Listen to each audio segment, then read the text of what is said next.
ਜੀ ਸਤਿ ਸ਼੍ਰੀ ਅਕਾਲ ਪਿਆਰੇ ਵਿਦਿਆਰਥੀਓ। ਅੱਜ ਅਸੀਂ ਤੁਹਾਡੇ ਨਾਲ ਜੋ ਟੌਪਿਕ ਸਾਂਝਾ ਕਰਨਾ ਹੈ ਉਸ ਦਾ ਨਾਮ ਹੈ ਸੁਹਾਗ।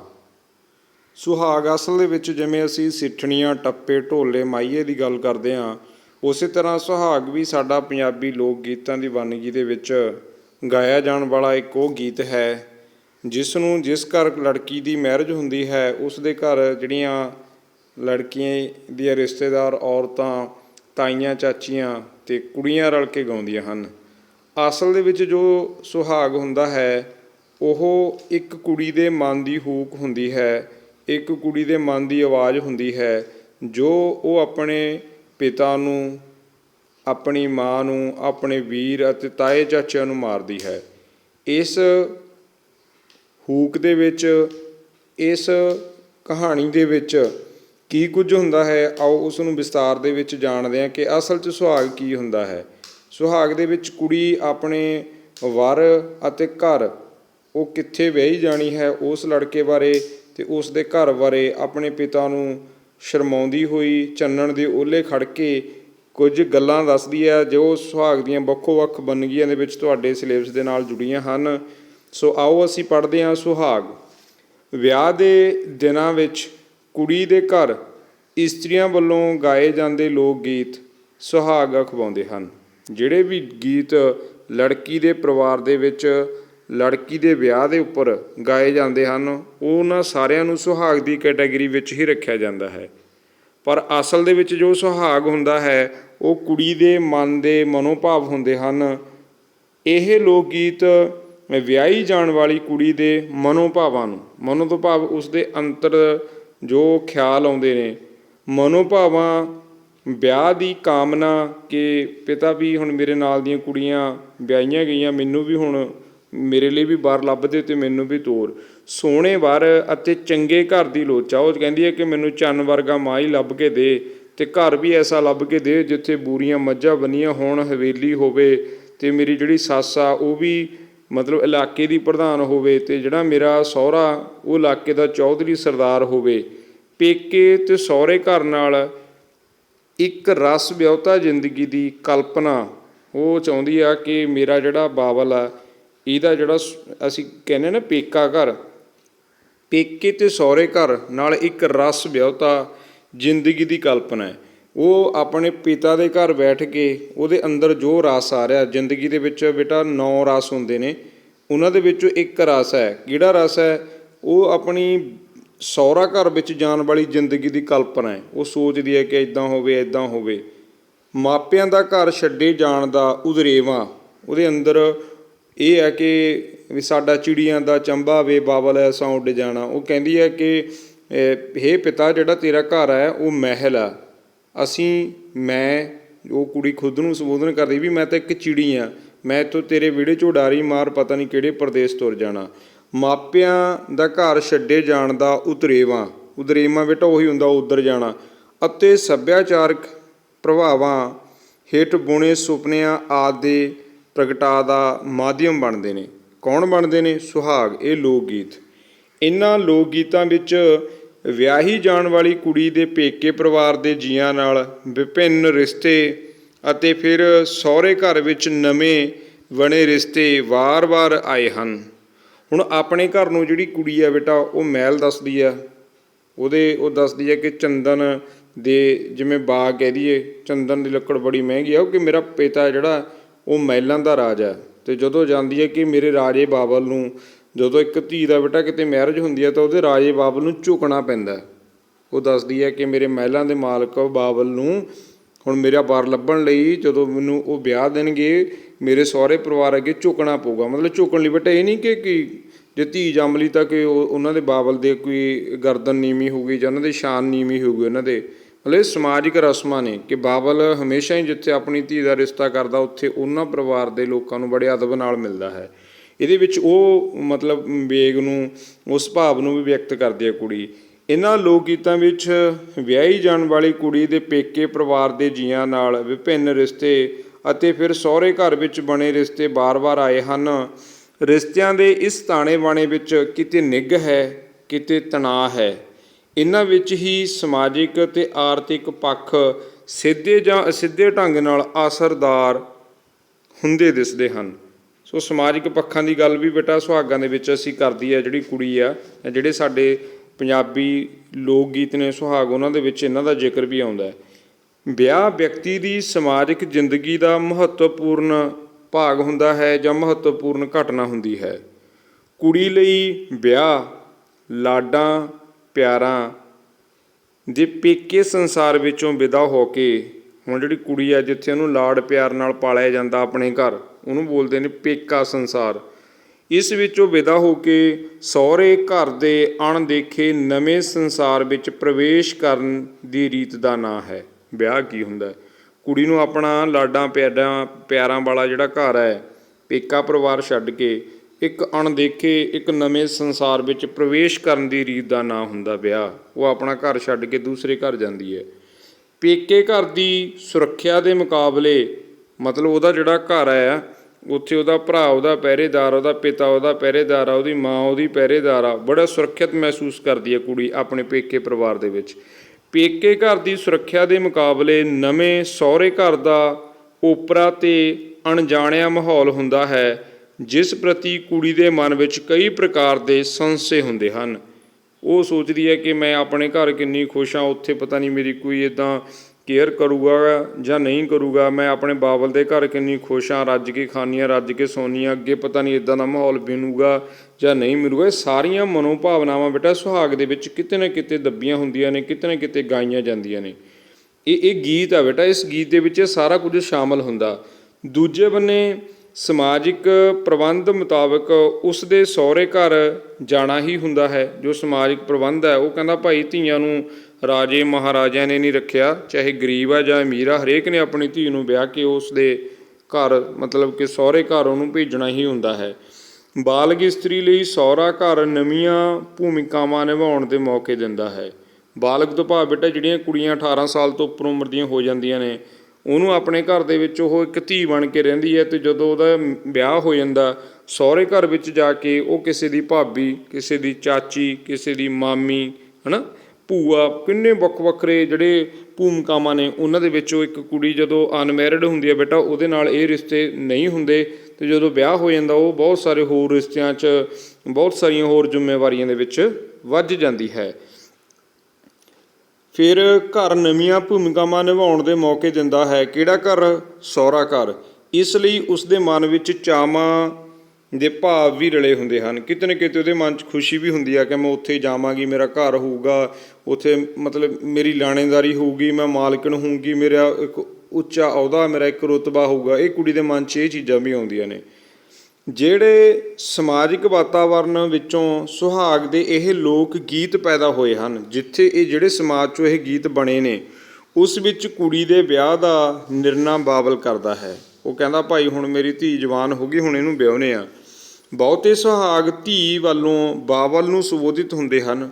ਹੁਣ ਇਹ ਗੱਲ ਮੇਨਲੀ ਅਸੀਂ ਬੇਟਾ ਇੱਥੇ ਸਮਝਣ ਵਾਲੀ ਆ ਕਿ ਜਿਹੜਾ ਸੁਹਾਗ ਗੀਤ ਹੁੰਦਾ, ਧੀ ਆਪਣੇ ਪਿਤਾ ਨੂੰ ਸੰਬੋਧਿਤ ਕਰਦੀ ਹੈ, ਸੰਬੋਧਨ ਕਰਦੀ ਹੋਈ ਕਹਿੰਦੀ ਹੈ, ਬਸ ਇਸੇ ਨੂੰ ਸੁਹਾਗ ਕਹਿੰਦੇ ਨੇ ਕਿ ਧੀ ਆਪਣੇ ਪਿਤਾ ਨਾਲ ਜੋ ਵੀ ਗੱਲਾਂ ਕਰਦੀ ਆ, ਜੋ ਵੀ ਉਹਦੇ ਮਨ ਦੇ ਖਿਆਲ ਨੇ, ਜੋ ਵੀ ਉਹਦੇ ਮਨ ਦੇ ਭਾਵ ਨੇ, ਉਹਨਾਂ ਨੂੰ ਹੀ ਸੁਹਾਗ ਕਿਹਾ ਜਾਂਦਾ ਹੈ।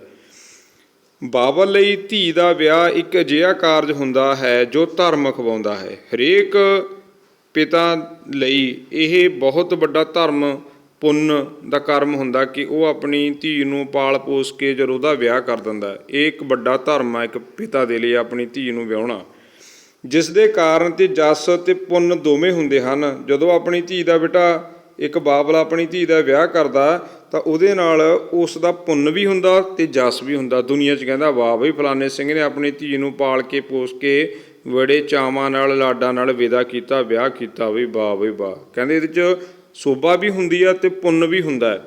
ਦੂਜੀ ਵਿਸ਼ੇਸ਼ ਗੱਲ ਇਹ ਹੈ ਕਿ ਇਸ ਕਾਰਜ ਲਈ ਸਾਂਝੇ ਪਰਿਵਾਰ ਦੇ ਸਾਂਝੇ ਮਰਦ, ਸਾਂਝੇ ਪਰਿਵਾਰ ਪਹਿਲਾਂ ਬੇਟਾ ਸਾਂਝੇ ਹੀ ਹੁੰਦੇ ਸੀ, ਹੁਣੀ ਅਸੀਂ ਅੱਡ ਅਲੱਗ ਰਹਿਣ ਲੱਗ ਪਏ ਹਾਂ। ਪਹਿਲਾਂ ਜੇ ਤੁਹਾਡੇ ਦਾਦਾ ਦਾਦੀ ਦੇ 4 ਪੁੱਤਰ ਨੇ ਤਾਂ ਚਾਰੋਂ ਇੱਕ ਛੱਤ ਥੱਲੇ ਰਹਿੰਦੇ ਸੀ, ਉਹ ਇਕੱਠੇ ਆਪਣੇ ਬੱਚਿਆਂ ਨੂੰ ਪਾਲਦੇ, ਉਹਨਾਂ ਨੂੰ ਵਿਆਹੁੰਦੇ। ਹੁਣ ਅਸੀਂ ਫਿਲਮਾਂ 'ਚ ਦੇਖਣ ਲੱਗ ਗਏ ਇੱਦਾਂ, ਬਟ ਪਹਿਲਾਂ ਰੀਅਲ ਲਾਈਫ ਇੱਦਾਂ ਦੀ ਹੁੰਦੀ ਸੀ ਬੇਟਾ। ਸਾਂਝਾ ਘਰ ਪਰਿਵਾਰ ਹੁੰਦਾ ਸੀ ਸਾਡਾ, ਵੱਡੇ ਵੱਡੇ ਘਰ ਹੁੰਦੇ, ਅਤੇ ਹੁਣ ਅਸੀਂ ਇੱਕ ਘਰ 'ਚ 4-4 ਕੰਧਾਂ ਕੱਢੀਆਂ ਹੋਈਆਂ ਨੇ। ਦੂਜੀ ਵਿਸ਼ੇਸ਼ ਗੱਲ ਇਹ ਹੈ ਕਿ ਇਸ ਕਾਰਜ ਲਈ ਸਾਂਝੇ ਪਰਿਵਾਰ ਦੇ ਸਾਰੇ ਮਰਦ, ਕੁੜੀਆਂ ਦੇ ਚਾਚੇ, ਤਾਏ ਅਤੇ ਨੇੜੇ ਦੇ ਰਿਸ਼ਤੇਦਾਰ, ਮਾਮੇ, ਨਾਨੇ ਆਦਿ ਨਾਲ ਆ ਜੁੜਦੇ ਸਨ। ਇਹ ਸਾਰੇ ਇਕੱਠੇ ਹੋ ਕੇ ਧੀ ਦੇ ਕਾਰਜ ਲਈ ਸਾਥ ਦਿੰਦੇ ਸੀ। ਅਤੇ ਅੱਜ ਜੇ ਵਿਆਹ ਹੋਵੇ, ਕਦੇ ਫੁੱਫੜ ਰੁੱਸ ਜਾਂਦਾ ਸਾਡਾ ਅਤੇ ਕਦੇ ਸਾਡੇ ਮਾਮੇ ਰੁੱਸ ਜਾਂਦੇ ਨੇ। ਜੇ ਫੁੱਫੜ ਅਤੇ ਮਾਮੇ ਨਾਲ ਸਹਿਮਤ ਹੋਣ ਫਿਰ ਤਾਇਆ ਜਾਂ ਚਾਚਾ ਰੁੱਸ ਜਾਂਦਾ। ਅਤੇ ਬੇਟਾ ਅੱਜ ਅਸੀਂ ਰੁਸੇਵੇਂ ਪੈਦਾ ਕਰ ਲਏ ਆਪਣੇ ਸਾਂਝੇ ਪਰਿਵਾਰਾਂ ਦੇ ਵਿੱਚ, ਅਤੇ ਪਹਿਲਾਂ ਸਾਰੇ ਇਕੱਠੇ ਹੋ ਕੇ ਧੀ ਦਾ ਕਾਰਜ ਰਚਾਉਂਦੇ ਸਨ। ਇਸ ਤਰ੍ਹਾਂ ਇਹ ਕਾਰਜ ਪਰਿਵਾਰ ਦੇ ਸਾਕ ਸੰਬੰਧੀਆਂ ਲਈ ਸਾਂਝੀ ਜ਼ਿੰਮੇਵਾਰੀ ਬਣਿਆ ਹੁੰਦਾ ਸੀ। ਕਿਸੇ ਦੀ ਧੀ ਭੈਣ ਦਾ ਵਿਆਹ ਹੁੰਦਾ ਤਾਂ ਸਾਰੇ ਇਕੱਠੇ ਹੋ ਕੇ ਰਲ ਕੇ ਉਸ ਜ਼ਿੰਮੇਵਾਰੀ ਨੂੰ ਨਿਭਾਉਂਦੇ। ਸੁਹਾਗ ਦੇ ਲੋਕ ਗੀਤਾਂ ਵਿੱਚ ਧੀ ਲਈ ਬਾਬਲ ਰਾਜਾ ਹੈ। ਧੀ ਆਪਣੇ ਪਿਤਾ ਨੂੰ ਰਾਜਾ ਸਮਝ ਕੇ ਸੰਬੋਧਿਤ ਕਰਦੀ ਹੈ, ਚਾਹੇ ਉਹ ਝੁੱਗੀ 'ਚ, ਝੋਪੜੀ 'ਚ, ਕੱਚੇ ਘਰ 'ਚ, ਇੱਟਾਂ ਦੇ ਮਕਾਨ 'ਚ, ਚਾਹੇ ਮਹਿਲ 'ਚ ਰਹਿੰਦੀ ਹੈ। ਹਰੇਕ ਧੀ ਲਈ ਉਸਦੇ ਬਾਬਲ ਦਾ ਘਰ ਮਹਿਲ ਹੁੰਦਾ ਅਤੇ ਉਸ ਦਾ ਪਿਤਾ ਉਸ ਲਈ ਰਾਜਾ ਹੁੰਦਾ ਹੈ। ਉਸ ਦਾ ਘਰ ਮਹਿਲ ਹੈ, ਬਾਹਰ ਬਾਗ ਹੈ ਜਿੱਥੇ ਉਹ ਰਹਿੰਦੀ ਆ, ਜਿਸ ਵਿੱਚ ਚੰਨਣ ਦੇ ਰੁੱਖ ਲੱਗੇ ਹੋਏ ਹਨ, ਤਲਾਅ ਹਨ ਅਤੇ ਚੰਬਾ ਖਿੜਦਾ ਹੈ। ਚੰਬਾ ਇੱਕ ਫੁੱਲ ਦਾ ਨਾਮ ਹੈ।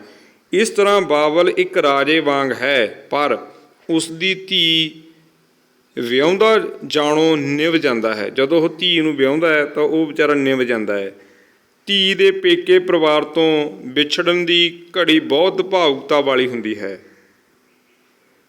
ਤਦ ਉਸ ਦਾ ਬਾਬਲ ਹੀ ਨਹੀਂ, ਸਾਰਾ ਪਰਿਵਾਰ ਅਤੇ ਸਾਕ ਸੰਬੰਧੀ ਛਮ-ਛਮ ਰੋਂਦੇ ਹਨ। ਹੁਣ ਤੁਸੀਂ ਬਹੁਤ ਸਾਰੇ ਜਿਹੜੀਆਂ ਵਿਆਹ ਦੀਆਂ ਮੂਵੀਆਂ ਦੇਖੀਆਂ ਨੇ, ਉੱਥੇ ਸਾਡੇ ਪੰਜਾਬੀ ਲੋਕ ਸਿੰਗਰ ਆ ਹਰਭਜਨ ਮਾਨ, ਉਹਨਾਂ ਦਾ ਤੁਸੀਂ ਗਾਣਾ ਸੁਣਿਆ ਹੋਊਗਾ, ਤੁਹਾਡੇ ਹੋ ਸਕਦਾ ਜ਼ਿਹਨ 'ਚ ਆ ਗਈਆਂ ਹੁਣ ਉਹਦੀਆਂ ਲਾਈਨਾਂ ਕਿ ਵਿਦਾਇਗੀ ਜਿਹੜੀ ਬਹੁਤ ਵੱਡੀ ਗੱਲ ਹੁੰਦੀ ਹੈ। ਇੱਕ ਧੀ ਨੂੰ 20 ਸਾਲਾਂ ਦੀ ਕਰਕੇ ਅਸੀਂ ਕਿਸੇ ਬੇਗਾਨੇ ਘਰ ਤੋਰਦੇ ਹਾਂ, ਉੱਥੇ ਪਤਾ ਨਹੀਂ ਹੁੰਦਾ ਕਿ ਉਹਨੂੰ ਆਪਣੇ ਜੋ ਉਸਨੇ ਪੇਕੇ ਪਰਿਵਾਰ 'ਚ ਲਾਡ ਪਿਆਰ ਦੇਖੇ ਨੇ ਕਿ ਅੱਗੇ ਮਿਲਣਗੇ ਜਾਂ ਨਹੀਂ ਮਿਲਣਗੇ। ਬਹੁਤ ਵੱਡਾ ਮਨ ਦੇ ਵਿੱਚ ਬੇਟਾ ਹਰੇਕ ਸਾਕ ਸੰਬੰਧੀ ਦੇ ਅੱਖਾਂ 'ਚ ਹੰਝੂ ਆਉਂਦੇ ਨੇ ਕਿ ਆਪਣੀ ਧੀ ਨੂੰ ਜਦੋਂ ਵਿਦਾ ਕਰਦੇ ਨੇ। ਸੁਹਾਗ ਦੇ ਗੀਤਾਂ ਨੂੰ ਕੁੜੀਆਂ ਅਤੇ ਇਸਤਰੀਆਂ ਰਲ ਕੇ ਗਾਉਂਦੀਆਂ ਹਨ। ਹੁਣ ਕੌਣ ਗਾਉਂਦਾ? ਸੁਹਾਗ ਦੇ ਗੀਤਾਂ ਨੂੰ ਕੁੜੀਆਂ ਅਤੇ ਇਸਤਰੀਆਂ ਰਲ ਕੇ ਗਾਉਂਦੀਆਂ ਹਨ। ਗਾਉਣ ਦੀਆਂ ਲੋੜਾਂ ਅਨੁਸਾਰ ਇਹਨਾਂ ਵਿੱਚ ਸ਼ਬਦਾਂ, ਵਾਕੰਸ਼ਾਂ, ਵਾਕਾਂ ਦਾ ਦੁਹਰਾਓ ਹੁੰਦਾ ਹੈ। ਜੋ ਉਹ ਸੈਂਟੈਂਸ ਬੋਲਦੀਆਂ ਨੇ, ਵਾਕ ਬੋਲਦੀਆਂ ਨੇ, ਉਹਨਾਂ ਦੇ ਵਿੱਚ ਵਾਰ-ਵਾਰ ਦੁਹਰਾਓ ਹੁੰਦਾ। ਗਾਉਣ ਵਾਲੇ ਦੀ ਉਪਭਾਸ਼ਾ ਅਨੁਸਾਰ ਸ਼ਬਦਾਂ ਦਾ ਰੂਪ ਕੁਝ ਬਦਲ ਜਾਂਦਾ ਹੈ। ਜਿਵੇਂ ਬੇਟਾ ਕਿਸੇ ਚੀਜ਼ ਨੂੰ ਅਸੀਂ ਜਦੋਂ ਸੰਬੋਧਨ ਕਰਦੇ ਹਾਂ, ਜਿਹੜੀ ਸਾਡੀ ਪੰਜਾਬੀ ਭਾਸ਼ਾ ਇਹਨੂੰ 4 ਹਿੱਸਿਆਂ 'ਚ ਵੰਡਿਆ ਗਿਆ ਹੈ: ਮਾਝਾ, ਮਾਲਵਾ, ਦੁਆਬਾ, ਪੁਆਧੀ ਅਤੇ ਪੋਠੋਹਾਰੀ ਵੀ ਬੋਲਦੇ ਹਾਂ। ਅਤੇ ਇੱਦਾਂ ਕਹਿੰਦੇ ਵੀ ਕਈ ਵਾਰ ਅਸੀਂ ਕਿਸੇ ਚੀਜ਼ ਦੇ ਅਰਥ ਜਦੋਂ ਲੈਂਦੇ ਹਾਂ, ਉਹਨਾਂ ਦੇ ਕਿਤੇ ਨਾ ਕਿਤੇ ਉਹਨਾਂ ਦੇ ਉਚਾਰਨ ਦੇ ਵਿੱਚ ਕੁਝ ਤਬਦੀਲੀ ਆਉਂਦੀ ਹੈ, ਜਿਵੇਂ ਕੁਝ ਸ਼ਬਦ ਦਿੱਤੇ ਗਏ ਨੇ। ਇਸ ਤਰ੍ਹਾਂ ਜਿਵੇਂ ਦਾੜੀ ਤੋਂ ਦਾੜੀ, ਦੱਦੇ ਨੂੰ ਕੰਨਾ ਹਾਹਾ, ਡਾੜੇ ਨੂੰ ਬਿਹਾਰੀ। ਦਾਹੜੀ ਤੋਂ ਕਿਹੜਾ ਸ਼ਬਦ ਉਚਾਰਨ 'ਚ ਆ ਗਿਆ? ਦਾੜੀ। ਅਸੀਂ ਜ਼ਿਆਦਾਤਰ ਜਿਹੜੇ ਮਾਲਵੇ ਦੇ ਲੋਕ ਹਾਂ, ਅਸੀਂ ਦਾੜੀ ਉਹ ਬੋਲਦੇ ਹਾਂ, ਐੜਾ ਸ਼ਬਦ ਅਤੇ ਲਾੜਾ ਹੀ ਬੋਲਦੇ ਹਾਂ, ਹਾਹਾ ਘੱਟ ਬੋਲਦੇ ਹਾਂ। ਦੇਵੀਂ, ਜੇ ਵਾਵੇ ਨੂੰ ਬਿਹਾਰੀ ਉੱਪਰ ਬਿੰਦੀ, ਦੇਵੀਂ ਤੋਂ ਕੀ ਬਣ ਗਿਆ? ਦੇਈਂ, ਈੜੀ ਬੋਲਦੇ ਹਾਂ ਵਾਵੇ ਦੀ ਜਗ੍ਹਾ 'ਤੇ। ਨਿਵਿਆਂ ਤੋਂ ਬਣਿਆ ਨਵਿਆਂ, ਨਿਵਿਆਂ ਵਾਵੇ ਨਾਲ ਨਿਵਿਆਂ, ਜਿਵੇਂ ਉਹ ਥੋੜ੍ਹਾ ਅਦਬ ਨਾਲ ਝੁਕ ਜਾਂਦਾ ਹੈ, ਇਹਦੇ ਅਸੀਂ ਬੋਲਦੇ ਹਾਂ ਨਿਵਿਆਂ। ਇਸ ਤਰ੍ਹਾਂ ਰਸ ਦੀ ਲੋੜ ਅਨੁਸਾਰ ਸਾਡੜੇ, ਜਦੋਂ ਉਹਦੇ ਵਿੱਚ ਅਸੀਂ ਆਪਣੇ ਮਨ ਦੇ ਭਾਵ ਵਿਅਕਤ ਕਰਦੇ ਹਾਂ, ਸਾਡੜੇ, ਇਹਦਾ ਕੀ ਬਣ ਗਿਆ? ਸਾਡੇ। ਬੇਟੜੀ, ਬੇਟੜੀ ਤੋਂ ਬੇਟੀ। ਵੱਡੜਾ, ਵੱਡੜੇ ਤੋਂ ਕੀ ਬਣ ਗਿਆ? ਵੱਡਾ। ਬਾਲੜੇ, ਬਾਲੜੇ ਤੋਂ ਹੁੰਦਾ ਬਹੁਤੇ। ਡੱਬੜੇ, ਡੱਬੇ। ਹੁੰਦੜੀ, ਹੁੰਦੜੀ ਤੋਂ ਹੁੰਦੀ। ਇਹ ਮਤਲਬ ਉਹ ਸ਼ਬਦ ਨੇ ਜਿਨ੍ਹਾਂ ਦੇ ਵਿੱਚ ਕਿਤੇ ਨਾ ਕਿਤੇ ਜਿਹੜੀ ਸਾਡੀ ਪੰਜਾਬੀ ਭਾਸ਼ਾ ਦੀ ਅਸੀਂ 4 ਹਿੱਸਿਆਂ ਦੇ ਵਿੱਚ ਉਪ ਬੋਲੀਆਂ ਨੇ, ਉਹਨਾਂ ਦੇ ਵਿੱਚ ਇਹਨਾਂ ਦੇ ਅਰਥ ਕਿਤੇ ਨਾ ਕਿਤੇ ਤੁਹਾਨੂੰ ਤਬਦੀਲ ਹੋਏ ਮਿਲਦੇ ਨੇ। ਆਦਿ ਸ਼ਬਦ ਵਰਤੇ ਜਾਂਦੇ ਹਨ। ਸੁਹਾਗ ਦੇ ਗੀਤ ਭਾਵ ਅਤੇ ਬਣਤਰ ਪੱਖੋਂ ਸਰਲ ਹੁੰਦੇ ਹਨ। ਇਹਨਾਂ ਵਿੱਚ ਦੁਹਰਾਓ ਹੈ, ਪ੍ਰਕਿਰਤੀ ਦੀਆਂ ਨਿਰਮਲ ਛੂਹਾਂ ਹਨ ਅਤੇ ਗਾਉਣ ਦੀ ਲੈਅ ਤੇ ਰਵਾਨੀ ਹੈ। ਇਸ ਪਾਠ ਪੁਸਤਕ ਲਈ ਵੰਨਗੀ ਵਜੋਂ ਪੰਜਾਬੀ ਦੇ 8 ਸੁਹਾਗ ਚੁਣੇ ਗਏ ਹਨ, ਜਿਹਨਾਂ ਨੂੰ ਬੇਟਾ ਅਸੀਂ ਇਸੇ ਚੈਨਲ ਦੇ ਉੱਪਰ ਪੰਜਾਬੀ ਐਜੂਕੇਸ਼ਨ ਚੈਨਲ ਦੇ ਉੱਪਰ ਤੁਹਾਨੂੰ ਸਾਰੇ ਇਕੱਲੇ ਸੁਹਾਗ ਨੂੰ ਵਿਸਤਾਰ ਨਾਲ ਪੜ੍ਹ ਕੇ ਇਹਨਾਂ ਦੀ ਵੀਡੀਓ ਅਪਲੋਡ ਕਰਾਂਗੇ। ਸੋ ਇਸ ਸੁਹਾਗ ਜੋ ਤੁਹਾਨੂੰ ਪੰਜਾਬੀ ਲੋਕ ਗੀਤ ਬਾਰੇ ਉੱਪਰ ਇਹ ਪੜ੍ਹਾਇਆ ਗਿਆ, ਇਹਦੇ ਨਾਲ ਸੰਬੰਧਿਤ ਬੇਟਾ ਜਿਹੜੇ 8 ਸੁਹਾਗ ਨੇ, ਉਹਨਾਂ 8 ਸੁਹਾਗਾਂ ਦੇ ਨਾਲ ਸੰਬੰਧਿਤ ਕੁਝ ਪ੍ਰਸ਼ਨ ਉੱਤਰ ਨੇ ਜਿਹੜੇ ਅਸੀਂ ਇਸੇ ਵੀਡੀਓ ਦੇ ਵਿੱਚ ਅੱਗੇ ਤੁਹਾਡੇ ਨਾਲ ਸਾਂਝੇ ਕਰਦੇ ਹਾਂ। ਆਓ ਵੇਖਦੇ ਹਾਂ ਉਹ ਕਿਹੜੇ ਪ੍ਰਸ਼ਨ ਉੱਤਰ ਹਨ। 8 ਸੁਹਾਗਾਂ ਦੇ ਬਣਾਏ ਹੋਏ ਪ੍ਰਸ਼ਨ ਉੱਤਰ। ਆਓ ਵੀਡੀਓ ਨੂੰ ਅੱਗੇ ਤੋਰਦੇ ਹੋਏ ਪੜ੍ਹਦੇ ਹਾਂ। ਸੁਹਾਗ। ਚੜ੍ਹ ਚੁਬਾਰੇ ਸੁੱਤਿਆ, ਸੁਹਾਗ ਵਿੱਚ ਧੀ ਕਿਸ ਨੂੰ ਸੰਬੋਧਨ ਕਰਦੀ ਹੈ? ਹੁਣ ਇਹ ਪਹਿਲਾ ਜਿਹੜਾ ਬੇਟਾ ਸੁਹਾਗ ਹੈ, ਚੜ੍ਹ ਚੁਬਾਰੇ ਸੁੱਤਿਆ, ਇਹਦੇ ਵਿੱਚ ਧੀ ਆਪਣੇ ਬਾਬਲ ਨੂੰ ਸੰਬੋਧਨ ਕਰਦੀ ਆ। ਅੱਗੇ ਕਿਹਨਾਂ ਨੂੰ ਸੰਬੋਧਨ ਕਰਦੀ ਆ? ਆਓ ਪੜ੍ਹਦੇ ਹਾਂ ਉੱਤਰ ਦੇ ਵਿੱਚ। ਚੜ੍ਹ ਚੁਬਾਰੇ ਸੁੱਤਿਆ ਸੁਹਾਗ ਵਿੱਚ, ਵਿਆਹ ਵਾਲੀ ਮੁਟਿਆਰ, ਇੱਥੇ ਲਿਖਿਆ ਆਪਣੀ, ਆਪਣੇ ਬਾਬਲ, ਮਾਂ, ਚਾਚਾ, ਚਾਚੀ ਨੂੰ ਸੰਬੋਧਨ ਹੁੰਦੀ ਹੈ ਅਤੇ ਆਪਣਾ ਕਾਰਜ ਰਚਾਉਣ ਲਈ ਕਹਿੰਦੀ ਹੈ। ਕਾਰਜ ਰਚਾਉਣ ਤੋਂ ਭਾਵ ਬੇਟਾ ਹੁੰਦਾ ਵੀ, ਕਾਰਜ ਤੋਂ ਭਾਵ ਹੈ ਕਾਜ, ਵੀ ਮੇਰਾ ਵਿਆਹ ਕਰ ਦਿਓ।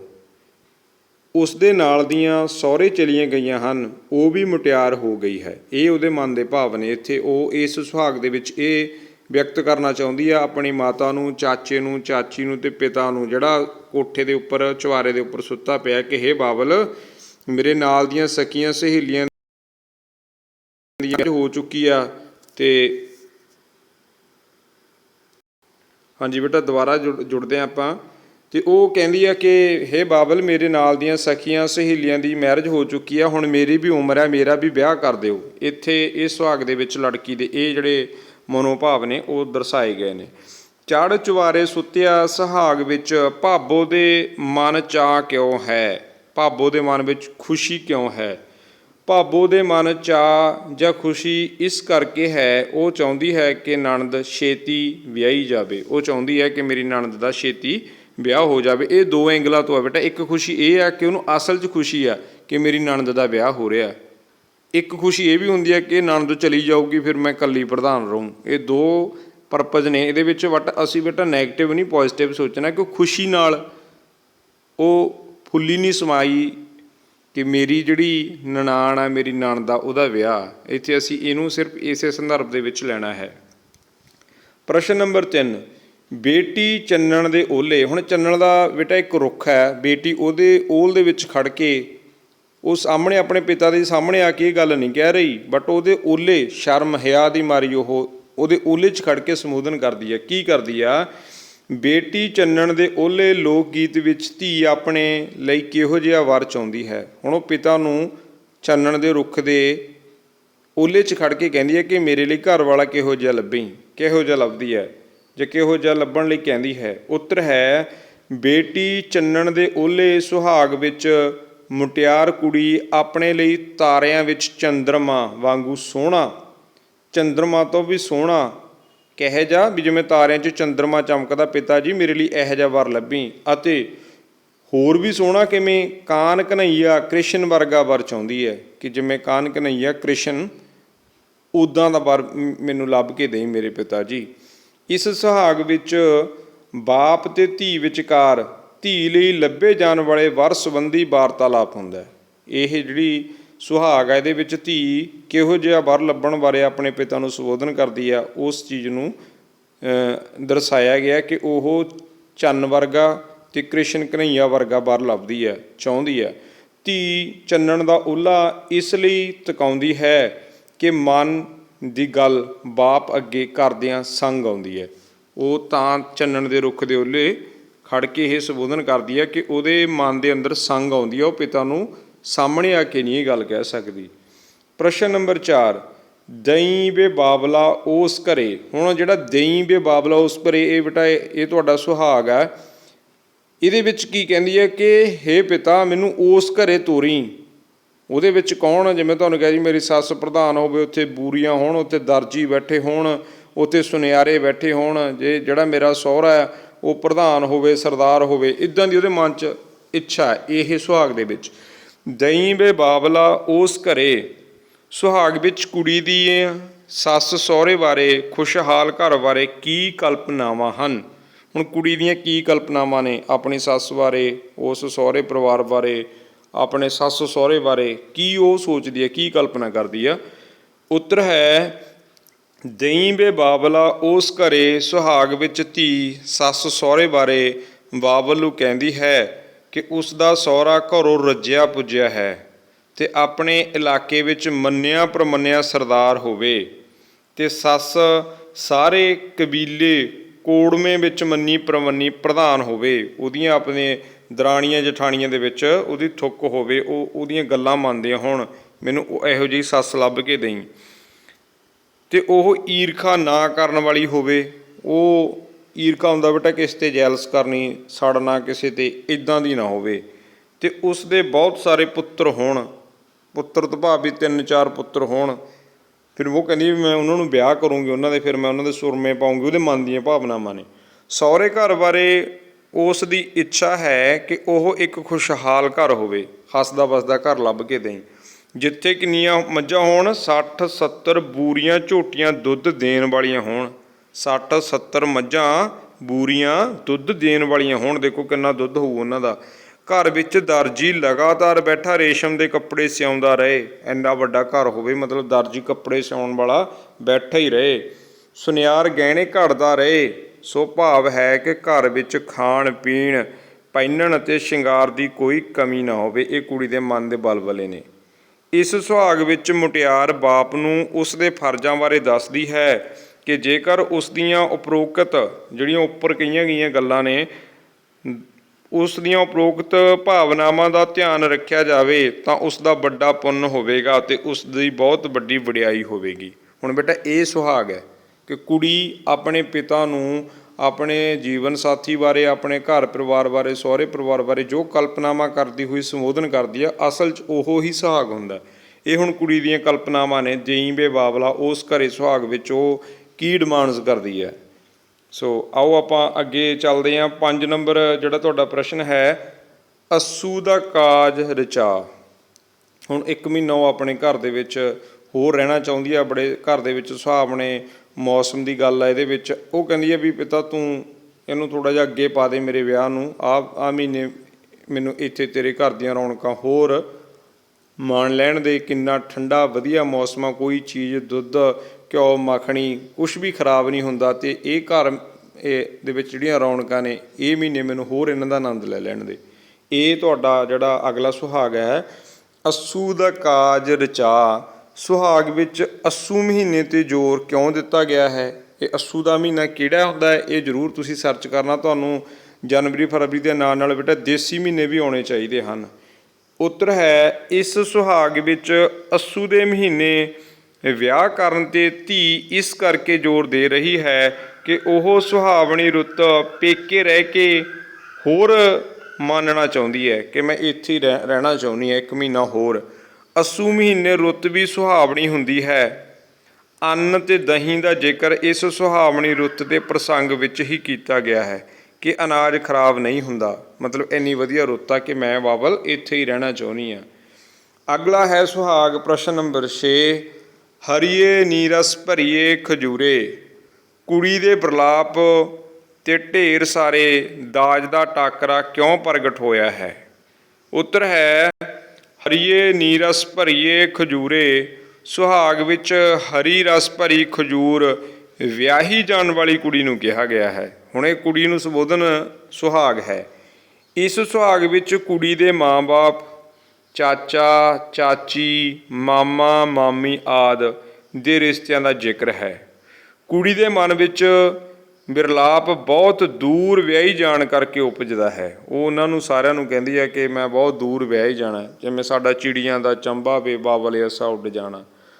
ਦਾਜ ਤਾਂ ਜ਼ਿਆਦਾ ਦਿੱਤਾ ਗਿਆ ਹੈ ਕਿ ਖਾਧੇ ਪੀਤੇ ਮਾਪਿਆਂ ਨੂੰ ਜੋਗ ਵਰ ਦੂਰ ਲੱਭਿਆ ਹੈ, ਇਸ ਕਰਕੇ ਢੇਰ ਸਾਰਾ ਦਾਜ ਦਿੱਤਾ ਗਿਆ ਹੈ। ਇਹ ਵੀ ਕੁੜੀ ਦੇ ਮਨ ਦੇ ਬਲਬਲੇ ਨੇ ਕਿ ਭਾਈ ਤੈਨੂੰ ਖਾਂਦੇ ਪੀਂਦੇ ਮਾਪਿਆਂ ਨੂੰ ਜੋਗ ਵਰ ਦੂਰ ਲੱਭਿਆ। ਹੁਣ ਕਹਿੰਦੀ ਮੇਰੇ ਲਈ ਜੋਗ ਵਰ ਤਾਂ ਲੱਭਦਾ ਪਰ ਦੂਰ ਲੱਭਦਾ।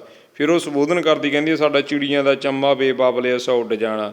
ਹੁਣ ਉਹ ਬਾਬਲ ਲੱਭ ਵੀ ਦਿੰਦਾ, ਫਿਰ ਉਹ ਕੁੜੀ ਦੇ ਮਨ 'ਚ ਰੋਸਾ ਵੀ ਆਉਂਦਾ ਵੀ ਤੂੰ ਲੱਭਿਆ ਤਾਂ ਹੈਗਾ ਬੜਾ ਦੂਰ ਲੱਭਦਾ।